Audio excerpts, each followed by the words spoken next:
Now, let's look at why Western nations are sending these outdated systems in the first place. It's not because they're trying to undermine Ukraine's defense. The simple truth is, it's cheaper. It's far more cost-effective for the US and European countries to send old tanks and jets than it is to deliver state-of-the-art systems like F-16s or the Patriot missile defense system. Politically speaking, it's also less risky. By providing older equipment, NATO countries avoid the perception that they're escalating the conflict. Sending new, high-tech weaponry could be viewed as a direct provocation to Russia, a spark that could ignite a much wider war. And let's be honest, many Western governments are trying to avoid that scenario at all costs. But there's a much bigger question that needs to be addressed.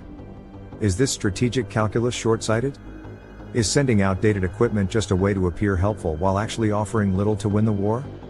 Let's zoom out for a moment.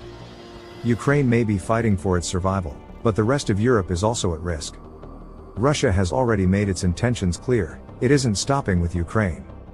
Plans have been uncovered. Russia is preparing to strike the Baltic states of Estonia, Latvia, and Lithuania. Thousands of Russian troops are already on standby.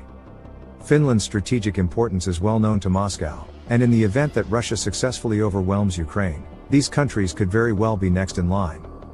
Here's where the stakes skyrocket. The United States and the European Union have already poured billions into supporting Ukraine, but if Russia moves into Finland and the Baltics, those same billions will seem like a drop in the ocean. NATO, which is already overstretched, will be forced to confront Russia on multiple fronts. The cost of defending Europe could be much higher for the US and NATO than the cost of supporting Ukraine, yet many Americans argue about the burden of paying taxes to help a country at war. So, let's pause and think about this. What do you think? Is the West doing enough to deter Russia, or is the failure to supply Ukraine with cutting-edge